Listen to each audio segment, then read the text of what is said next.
second you live is a second closer to your death.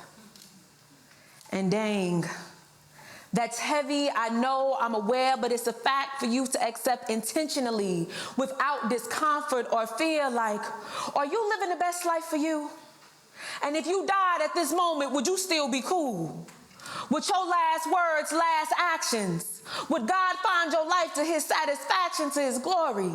See, glory be to God because God is good. How did you help out your hood? Did you help out or have your hand out? Were you one with the world or did you stand out? Build or blend, real or pretend, love or leave, generosity or greed, genuinely. Did you do your best? Not perfection, but the best you had to give. Did you waste the time or did you actually really live?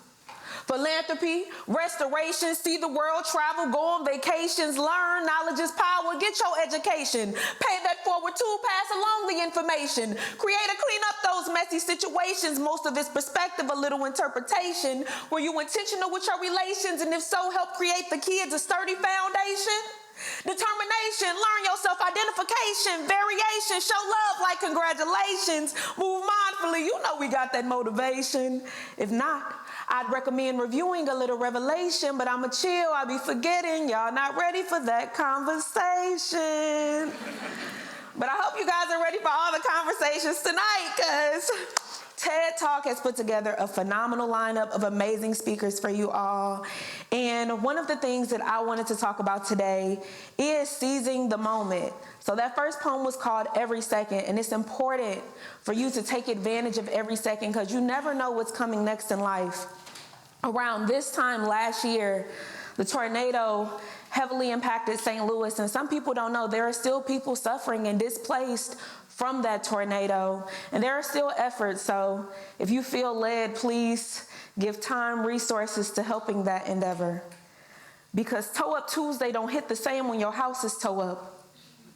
When the roof caves in, you emerge a caveman, brave man, both ladies and gents no longer thinking about tents but tents.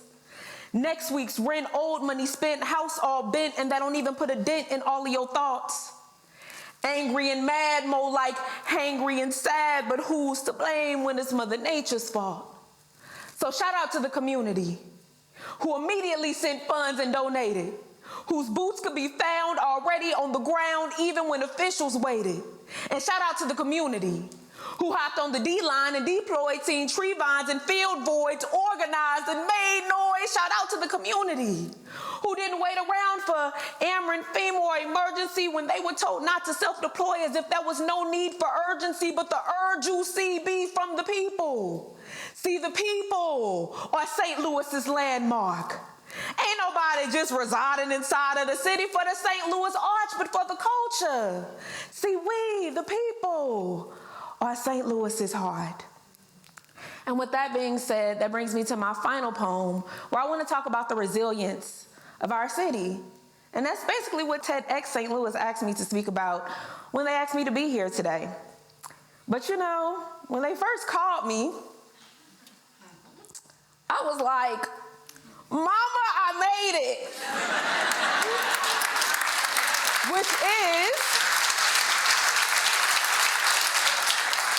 Which is a popular colloquial phrase used when people of lower class elevate. See, when accessibility makes an appearance, it becomes apparent that any person can truly reach their dreams when they awake and no longer mistaken access with success. Sometimes you just gotta learn how to reroute and reroute. Sometimes you start over and meet a new you, the one who knew all along that your ancestors would be the excess to grant the access, axing any and everything that would ever stand in your way. A story of brilliance and resilience. See, we could talk about the taxes and potholes, politicians and tornadoes, and as we should, accountability is important. But STL houses a lot of good. I want to highlight that right now while this opportunity affords it. See, STL is known for its grit. Growing up, girls used extension cords as ropes, learned to double dutch over poverty-stricken problems, learned to smile smile through the solemn mama's birth, boys who use crates to create basketball courts, watch streets turn into community centers. Before Matthew Dickies and Herbert Hoover's, the who's were those with innovation in their locks, used like building blocks, passed down with businesses and inventions, passed down further with intentions as ways of solving old problems in new ways. But sometimes it's important to remember the old days, like when our Google was grandma, our engine, everyone's mother, the class instructor taught us how to conduct our emotions, savor life's moments, served as both glue and cement, taught us how to make $1 out of 15 cents, provided good food and nourishment, and now we're healthy and better. We turned grandma's nuggets into knowledge, and now we're living longer than ever. Like back when school counselors doubled as therapists, could see and identify a problem like there it is, knew not to vilify a victim, had knowledge, a wealth, so they were able to aid and cater to those who struggled with mental health, help them go from empty to empowered, a world where everyone is valued, seen, respected, and honored, where I can take this stage confident and brave to educate you, to elevate you, to validate you valid. Ain't you?